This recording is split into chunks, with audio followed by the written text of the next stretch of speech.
Jemaat yang terkasih dalam nama Tuhan Yesus Kristus, marilah kita memulai ibadah kita pada ibadah Pentakosta yang kedua ini.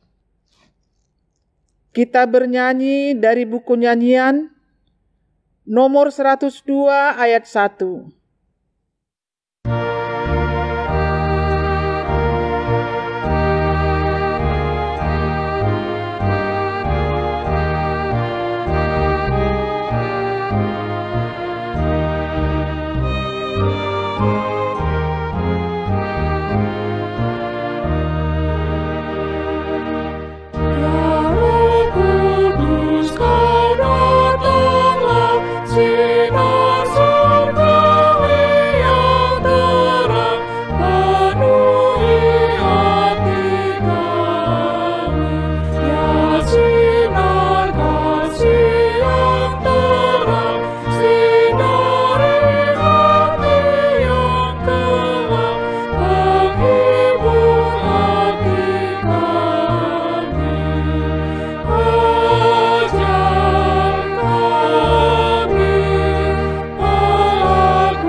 Di dalam nama Allah Bapa dan nama anaknya Tuhan Yesus Kristus dan nama Roh Kudus yang menciptakan langit dan bumi. Amin.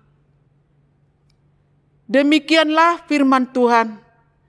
Kamu akan kuberikan hati yang baru dan roh yang baru di dalam batinmu, dan aku akan menjauhkan dari tubuhmu hati yang keras, dan kuberikan kepadamu hati yang taat.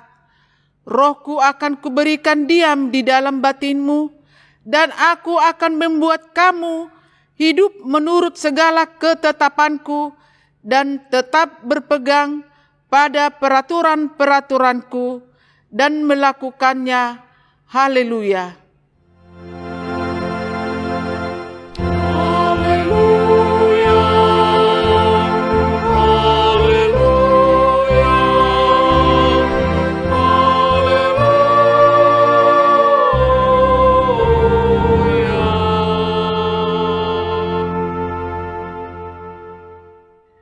Marilah kita berdoa. Ya Tuhan Yesus, kami berterima kasih kepadamu karena Engkau memanggil kami masuk ke dalam gereja yang Engkau dirikan di dunia ini. Berilah Roh Kudus ke dalam hati kami, supaya kami mengaku bahwa Engkaulah sumber hidup kami, dan supaya kami bertaut dengan Engkau melalui iman yang benar itu, dan supaya kami dengan penuh sukacita memuliakan nama-Mu yang terpuji sampai selama-lamanya. Amin. Kita bernyanyi dari buku nyanyian nomor 105 ayat 2.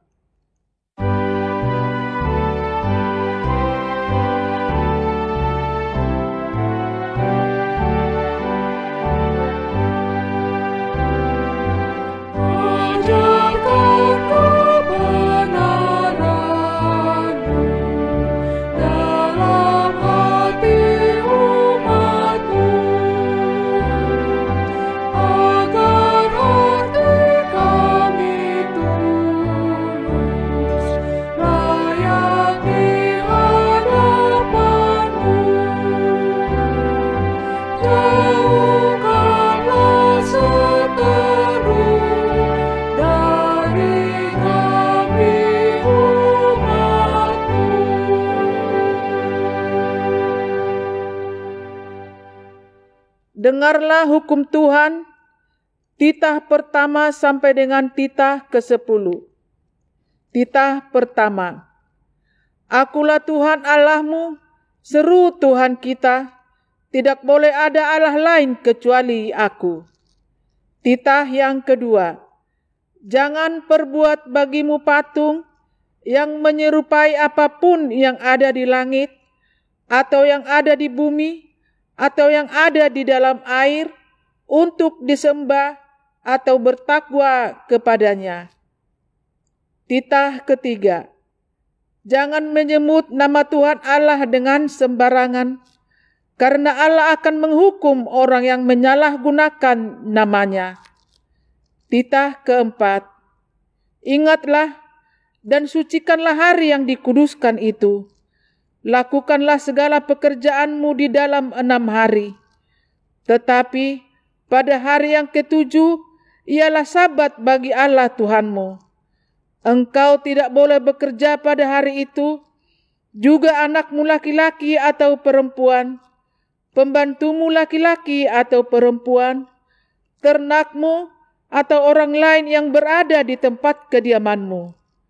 Sebab Allah menciptakan langit dan bumi dan segala isinya di dalam 6 hari. Kemudian ia beristirahat pada hari yang ke-7. Itulah sebabnya Allah memberkati hari itu dan menguduskannya. Titah kelima. Hormatilah bapak dan ibumu, agar engkau berbahagia dan lanjut umurmu di bumi yang diberikan Allah kepadamu. Titah keenam. Jangan engkau membunuh. Titah ketujuh. Jangan engkau berzina. Titah ke-8. Jangan engkau mencuri. Titah ke-9. Jangan engkau berdusta. Titah ke-10. Jangan engkau mendambakan akan rumah sesamamu. Jangan engkau mendambakan akan istrinya atau pembantunya laki-laki maupun perempuan, ternaknya atau segala sesuatu milik mereka. Bagaimanakah firman Tuhan tentang ke-10 hukum itu? Akulah Tuhan Allahmu adalah Allah pencemburu yang akan membalaskan kesalahan bapa kepada anak-anaknya, kepada keturunan yang ketiga dan keempat dari orang yang membenci aku. Tetapi aku menunjukkan kasih setia kepada beribu-ribu orang, yaitu mereka yang mengasihi aku dan yang berpegang pada perintah-perintahku. Demikian firman Tuhan. Marilah kita meminta kekuatan dari Tuhan untuk melakukan yang sesuai dengan hukum-Nya. Ya Tuhan Allah, kuatkanlah kami melakukan yang sesuai dengan hukum-Mu. Amin. Kita bernyanyi dari buku nyanyian nomor 432 ayat 1.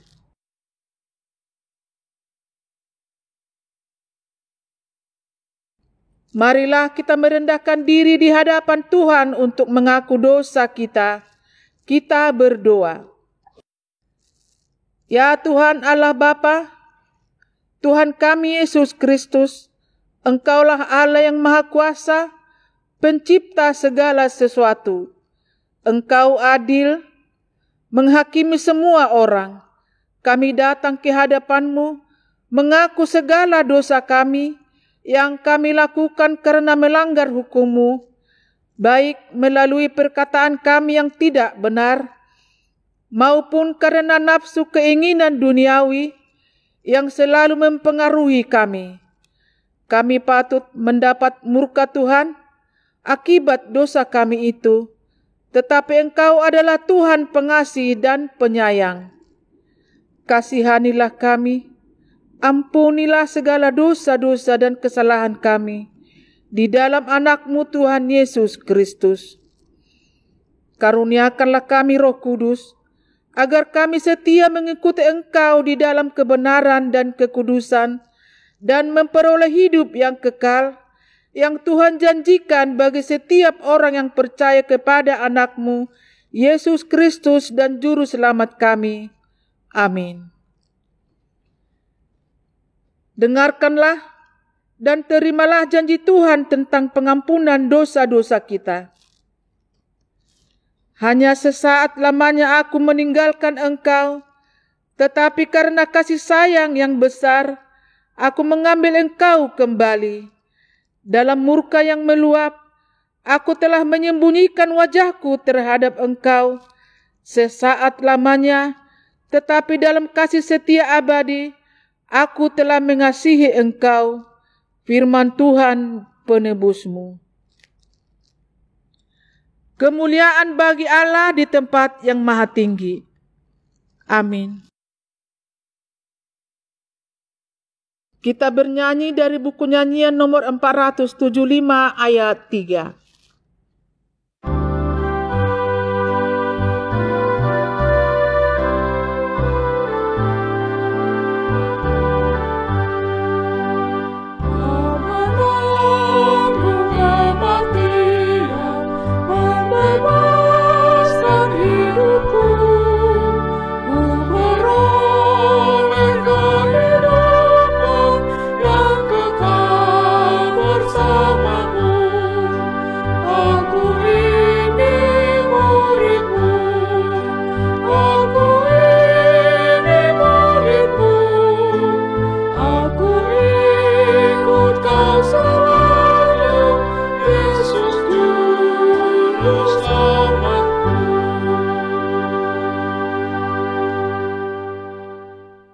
Firman Tuhan, epistel yang ditetapkan dalam ibadah Pentakosta yang kedua ini, tertulis dalam Keluaran 35 ayat 30 sampai dengan 35. Kita membaca secara responsoria. Berkatalah Musa kepada orang Israel, lihatlah, Tuhan telah menunjuk Bezalel bin Uri bin Hur dari suku Yehuda dan telah memenuhinya dengan roh Allah, dengan keahlian, pengertian dan pengetahuan dalam segala macam pekerjaan. Yakni untuk membuat berbagai rancangan supaya dikerjakan dari emas, perak dan tembaga. Untuk mengasah batu permata supaya ditata, untuk mengukur kayu dan untuk bekerja dalam segala macam pekerjaan yang dirancang itu. Dan Tuhan menanam dalam hatinya dan dalam hati Aholiab bin Ahisamak dari suku Dan kepandaian untuk mengajar.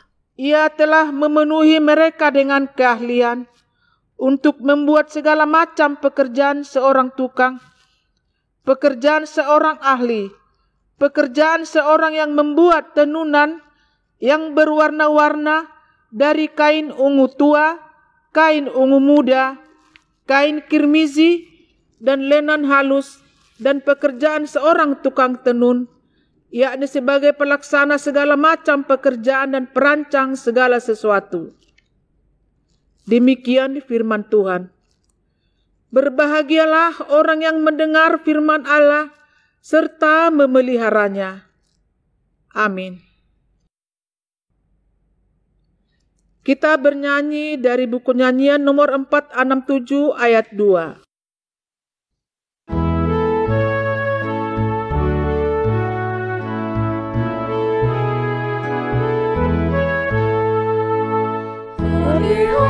Peliharalah hidupku dan penuhi hatiku, dan mengalirlah berkat-Mu melalui diriku.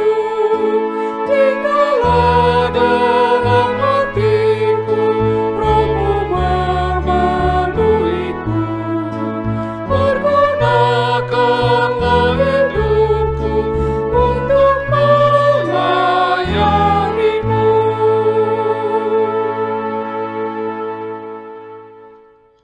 Marilah kita bersama-sama mengaku iman kepercayaan kita. Sebagaimana teman-teman seiman di seluruh dunia, kita bersama-sama mengucapkannya. Aku percaya kepada Allah Bapa yang Maha Kuasa, Khalik langit dan bumi. Aku percaya kepada Yesus Kristus, Anak-Nya yang tunggal Tuhan kita, yang dikandung daripada Roh Kudus, lahir dari anak darah Maria, yang menderita sengsara di bawah pemerintahan Pontius Pilatus, disalibkan, mati dan dikuburkan, turun ke dalam kerajaan maut, pada hari yang ketiga bangkit pula dari antara orang mati, naik ke sorga, duduk di sebelah kanan Allah, Bapa yang Maha Kuasa. Dari sana akan datang kelak untuk menghakimi orang yang hidup dan yang mati. Aku percaya kepada Roh Kudus dan adanya satu gereja yang kudus dan am, persekutuan orang kudus, pengampunan dosa, kebangkitan daging dan hidup yang kekal. Amin. Kita bernyanyi dari buku nyanyian nomor 105 ayat 1.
Damai sejahtera Allah yang melampaui segala akal, itulah yang memelihara hati dan pikiranmu dalam Kristus Yesus Tuhan kita. Amin. Bapak, Ibu, saudara-saudari yang terkasih dalam Kristus Yesus, dalam perayaan Pentakosta yang kedua pada hari ini, kita akan mendengarkan firman Tuhan yang tertulis dalam 1 Korintus pasal yang kedua, ayat yang pertama sampai dengan ayat yang kelima. Mari kita membaca firman Tuhan. Demikianlah pula, ketika aku datang kepadamu, saudara-saudara, aku tidak datang dengan kata-kata yang indah atau dengan hikmat untuk menyampaikan kesaksian Allah kepada kamu. Sebab aku telah memutuskan untuk tidak mengetahui apa-apa di antara kamu selain Yesus Kristus, yaitu Dia yang disalibkan. Aku juga telah datang kepadamu dalam kelemahan dan dengan sangat takut dan gentar. Baik perkataanku maupun pemberitaanku tidak kusampaikan dengan kata-kata hikmat yang meyakinkan, tetapi dengan keyakinan akan kekuatan Roh, supaya iman kamu jangan bergantung pada hikmat manusia, tetapi pada kekuatan Allah. Demikian pembacaan firman Tuhan. Saudara yang terkasih dalam Kristus Yesus, kebanyakan penafsir sepakat bahwa hati dan perasaan Paulus, sang penulis surat Korintus ini, sedang berkecamuk ketika itu. Lebih tepatnya, berada di dalam sebuah ketegangan. Dia sangat mengasihi jemaat Korintus. Tapi di saat yang sama, Paulus juga cukup terpukul karena seakan-akan jemaat Korintus meragukan kerasulannya, bahkan menolaknya. Pada saat perasaan kasih dan juga terpukul ada dalam dirinya, Paulus terpanggil untuk meluruskan hal penting, yaitu bahwa Kristus yang disalibkan adalah pusat dari pemberitaannya. Hal ini menjadi penting, Bapak Ibu sekalian, karena jemaat Korintus secara umum mengalami distorsi pemahaman yang kemudian berlanjut pada keyakinan mereka tentang Kristus. Distorsi tersebut akibat dari pengaruh Yunani dan Yahudi yang menganggap bahwa berita tentang salib Kristus adalah kebodohan. Untuk itulah Paulus menegaskan pada prinsip dasar bahwa iman pada Kristus yang disalib bukan berdasarkan pada hikmat manusia, tetapi semata-mata pada kekuatan Allah. Keselamatan melalui salib Kristus bukanlah irasional, namun supra-rasional, artinya tidak bertolak belakang pada pikiran manusia, tetapi melampaui pikiran manusia. Saudara-saudari yang terkasih dalam Kristus Yesus, orang Korintus cenderung menilai seseorang berdasarkan kemampuan berfilsafat untuk mengukur kepintaran dan kemampuan berpikir seseorang. Dan kondisi ini disebut Paulus dengan istilah hikmat manusia. Rupanya, salah satu alasan ajaran Paulus tentang Kristus dan kebenarannya ditolak oleh orang-orang Korintus ketika itu. Karena gaya Paulus yang menggunakan bahasa dan kemampuan verbalnya tidak cukup tinggi untuk memberitakan Injil menurut orang-orang Korintus ketika itu. Dan ketika Paulus datang ke Korintus untuk menyampaikan dan memberitakan Injil Tuhan di sana, ia memang dengan sengaja tidak mengimbangi kemampuan hikmat manusia yang ada di Korintus ketika itu. Paulus tidak menggunakan kata-kata indah, kalimat yang memukau, penuh dengan bumbu filsafat untuk memberitakan Injil Tuhan di sana. Mengapa demikian? Bapak Ibu Saudara yang terkasih, Paulus tahu bahwa orang Korintus gemar menggunakan hikmat manusia atau kemampuan berbicara berdasarkan kekuatan logika dan daya pikir manusia. Ia justru tidak berusaha untuk mengimbangi orang-orang Korintus ketika itu. Tetapi malahan dengan penuh kerendahan hati, Paulus mengaku bahwa ia datang dengan kelemahan, bahwa ia takut dan gentar. Namun apakah benar bahwa Paulus tidak memiliki kemampuan bersoal jawab dengan orang-orang Korintus tentang Kristus pada saat itu? Tentunya tidak, Bapak Ibu Saudaraku yang kekasih. Sebab memang sejak ia muda, Paulus sudah mampu beradu logika dan apologia dengan para pakar dan pemikir hebat orang-orang Yahudi pada masanya. Jadi Paulus itu adalah orang yang pintar, yang memiliki pengetahuan yang cukup tinggi. Tetapi ia menunjukkan kerendahan hatinya ketika dia muncul di tengah-tengah jemaat Korintus ketika itu. Kenyataannya Bapak Ibu Saudaraku yang kekasih, Paulus tidak mengandalkan kemampuan dirinya, namun ia berserah kepada Allah. Paulus hanya mengandalkan kekuatan Roh Tuhan yang dianugerahkan kepadanya. Oleh karena itu isi pemberitaan Paulus pun sangat selektif. Tidak ada filsafat kosong yang ia sampaikan ketika ia memberitakan Injil Tuhan.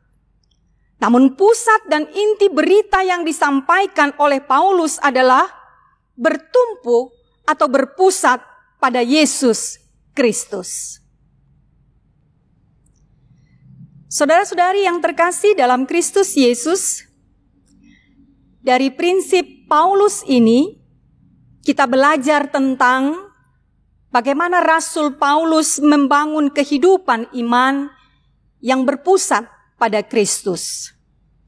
Yang pertama, hidup yang berpusat pada Kristus adalah hidup yang percaya pada Yesus Kristus sebagai satu-satunya Tuhan dan Juru Selamat. Berpusat pada Kristus berarti percaya pada Kristus bukan kepada yang lain, bukan kepada kekuatan dunia ini, bukan kepada penguasa-penguasa dunia ini, bukan kepada ilah-ilah dunia ini, bukan kepada iblis. Memusatkan hidup kepada Kristus berarti percaya padanya sebagai satu-satunya Tuhan yang berkuasa dan menyelamatkan hidup manusia. Sebab sesungguhnya dunia ini tidak dapat menyelamatkan kita. Karena itu Bapak Ibu Saudaraku yang kekasih, baiklah kita memang sungguh-sungguh percaya kepada Tuhan kita itu. Mempercayakan kehidupan kita, pekerjaan kita, keluarga kita, gereja kita, setiap masalah, pergumulan yang kita hadapi di tengah-tengah kehidupan ini semata-mata hanya kepada Tuhan saja. Karena kita percaya Tuhan yang kita imani, Tuhan yang kita percayai itu akan menyelamatkan kita. Dan itu sudah terbukti Bapak Ibu Saudaraku yang kekasih. Kristus sudah mengorbankan dirinya demi keselamatan kita semuanya. Yang kedua, hidup yang berpusat pada Kristus adalah hidup yang bergantung pada kekuatan Allah. Bukan kepada kepandaian, bukan kepada kemewahan, bukan kepada harta, kesehatan badani, tapi pada kekuatan Allah yang terus-menerus akan dinyatakan dalam kehidupan kita, orang yang percaya kepadanya. Kita bisa percaya karena Allah bekerja dengan kekuatannya agar kita menjadi orang-orang yang percaya. Semua itu bukanlah karena kekuatan kita, karena kehebatan kita, tetapi karena Tuhan sendiri yang bekerja membuat kita menjadi orang-orang yang percaya kepadanya. Ia sanggup mengubah hati manusia yang keras. Ia sanggup mengubahkan hati manusia yang menentang Allah itu sendiri. Ia sanggup mengubahkan kehidupan manusia itu menjadi lebih baik dari waktu ke waktu.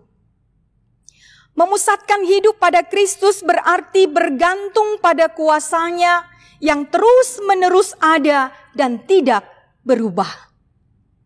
Tuhan kita itu tidak pernah berubah dalam kasih-Nya, dalam kekuatannya, dan juga dalam kuasanya. Tetapi justru manusia itu yang sering berubah-ubah dalam perjalanan kehidupannya.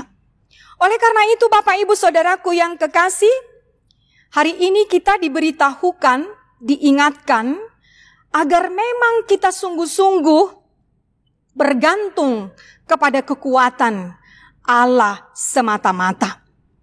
Kita adalah manusia yang lemah dan tak berdaya, yang bisa saja mengalami ketakutan, gentar, cemas dalam menjalani kehidupan di dunia ini, sebagaimana Paulus tadi mengakui bahwa dirinya juga dalam ketidakberdayaan, takut, dan gentar. Tetapi sebagai manusia yang memiliki kelemahan dan tak berdaya, sepatutnya lah kita mengandalkan kekuatan Tuhan. Sebab dengan kekuatannya, Tuhan menolong, Tuhan melindungi, memelihara, dan menyediakan apa yang kita perlukan dalam kehidupan ini. Ketidakberdayaan dan kelemahan kita, ini mau mengatakan bahwa sesungguhnya memang kehidupan kita harus bergantung kepada Tuhan semata-mata. Tidak ada kekuatan yang melebihi kekuatan Tuhan kita itu. Dan dengan kekuatan tangannya, Dia akan memelihara kita, melindungi kita, dan menjagai kita dalam setiap situasi kehidupan kita. Yang ketiga, Bapak Ibu Saudaraku yang kekasih, hidup yang berpusat pada Kristus adalah hidup yang memberitakan Kristus itu sendiri. Hidup Paulus Paulus diwarnai sepenuhnya dengan pemberitaan tentang Kristus. Baik atau tidak baik waktunya, baik atau tidak baik keadaannya. Setiap kesempatan Paulus pergunakan untuk memberitakan tentang Kristus. Memusatkan hidup pada Kristus berarti bersedia memberitakan Kristus kepada dunia ini agar mereka percaya kepadanya. Sebagaimana kita juga percaya kepada Tuhan kita itu. Adalah sangat penting Bapak Ibu Saudaraku yang kekasih bagi kita semua untuk menjadi pemberita yang bersaksi tentang Kristus. Karena itu berhati-hatilah agar hanya Yesus yang menjadi pusat pemberitaan dan kesaksian kita orang-orang percaya. Berhentilah berkisah tentang diri kita dan hidup kita, tetapi bersaksilah tentang Kristus, bukan tentang kita. Sebab jika diri kita yang menjadi pusat pemberitaan, maka cepat atau lambat kita akan jatuh kepada kesombongan dan keangkuhan. Lalu ketika kita sudah jatuh kepada kesombongan dan keangkuhan, lama-lama apapun yang kita lakukan, terlebih pemberitaan atau pelayanan kita, semata-mata hanyalah mencari nama, pujian, hormat, pengakuan dari orang lain bahwa kita hebat, pintar, memiliki pengetahuan yang luas, dan sebagainya. Dan Tuhan pun tersingkirkan dari pemberitaan atau pelayanan itu. Maka hasilnya adalah kesia-siaan, hampa, dan tak berguna. Karena itulah Paulus menulis surat ini untuk menasihati bahwa manusia dipanggil oleh Allah bukan karena hikmat berdasarkan ukuran manusia, bukan berdasarkan kepintarannya. Paulus mengingatkan mereka bahwa apa yang tidak terpandang dan yang hina bagi dunia dipilih Allah, bahkan apa yang tidak berarti dipilih Allah untuk meniadakan apa yang berarti, supaya jangan ada seorang manusia pun yang memegahkan diri di hadapan Allah. Ini yang dikatakan oleh Paulus dalam 1 Korintus 1 ayat 28 dan 29. Paulus ingin mengajarkan kita Bapak Ibu Saudaraku yang kekasih untuk berserah kepada Allah dan membiarkan Allah yang menguasai hati dan pikiran kita, bahkan seluruh kehidupan kita. Jadi marilah kita membuang atau menanggalkan kesombongan, keangkuhan, perasaan hebat dari diri kita masing-masing. Tetapi marilah kita merendahkan diri, merendahkan hati, dan menyadari bahwa siapapun kita ini, bagaimanapun keberadaan kita, yang pasti kita semua berharga di mata Tuhan dan sama-sama dipakai Tuhan untuk alat kesaksiannya.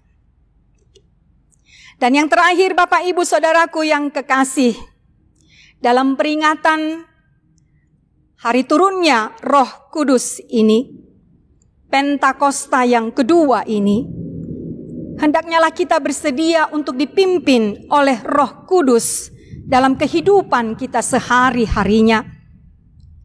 Agar kita semakin memaknai, semakin mengerti bahwa sesungguhnya kehidupan kita ini adalah bergantung kepada pimpinan Roh Kudus itu. Sehingga kita semakin menyadari bahwa Tuhan itu selalu ada bersama-sama dengan kita. Dia boleh naik ke surga untuk menyediakan tempat yang terindah bagi kita umat yang percaya kepadanya. Tetapi dia memberikan Roh Kudus itu dicurahkan kepada kita setiap orang yang percaya kepadanya, agar kita memiliki kekuatan dalam melaksanakan apa yang dikatakan oleh Tuhan di tengah-tengah kehidupan kita ini. Roh Kudus inilah yang dianugerahkan Tuhan untuk selalu menyertai, menguatkan, mengarahkan, dan menuntun kita untuk selalu percaya kepada Tuhan, untuk selalu bergantung kepada Tuhan, dan untuk siap sedia memberitakan kabar baik atau firman Tuhan dalam keadaan apapun, kapan, dan dimanapun. Oleh karena itu Bapak Ibu Saudaraku yang kekasih, terimalah roh Tuhan itu agar hidup kita semakin lebih baik. Amin.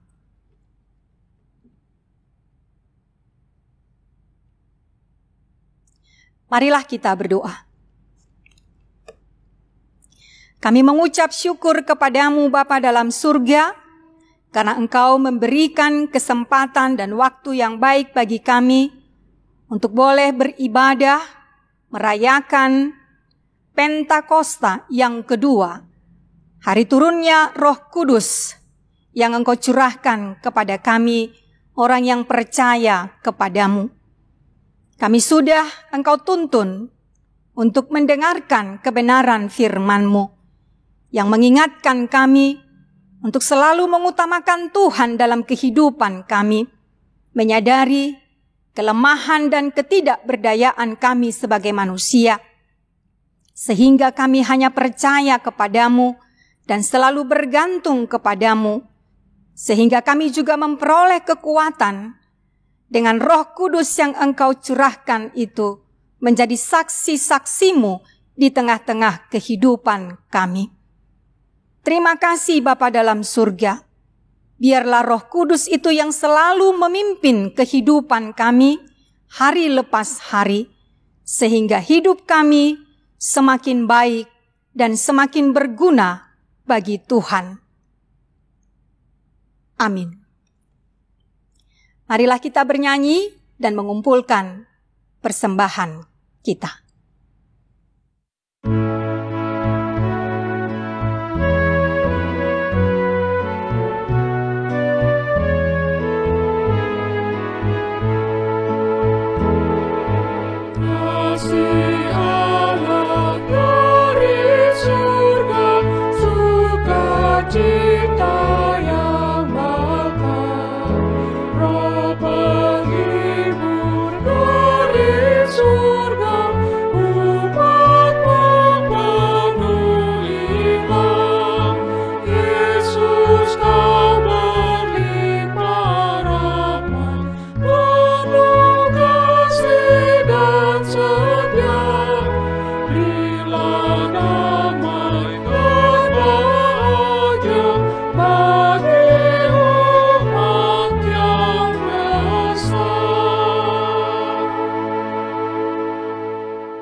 Marilah kita berdoa untuk menyerahkan persembahan kita kepada Tuhan. Ya Allah Bapa kami yang di surga, kami mengaku bahwa Tuhan adalah sumber dari segala karunia yang melimpah dalam kehidupan kami masing-masing. Sebahagian daripada karunia itu, kami serahkan kembali sebagai persembahan kepada Tuhan. Terimalah dan berkatilah persembahan umat-Mu ini, agar dapat kami pergunakan untuk pekerjaan dan pelayanan kerajaan Tuhan di dunia ini. Bukalah hati kami untuk mengenal betapa banyak berkat dan karunia yang kami peroleh dari Tuhan, supaya kami senantiasa bersyukur kepadamu di dalam nama Yesus Kristus, Tuhan kami. Amin.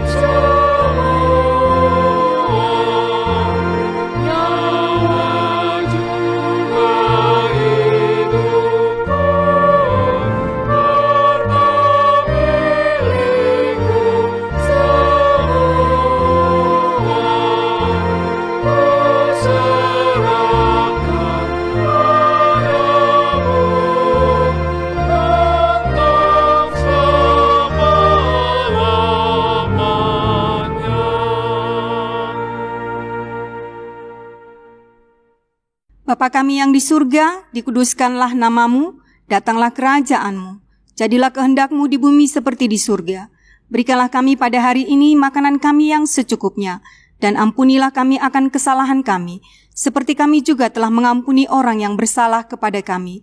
Dan janganlah membawa kami ke dalam pencobaan, tetapi lepaskanlah kami daripada yang jahat.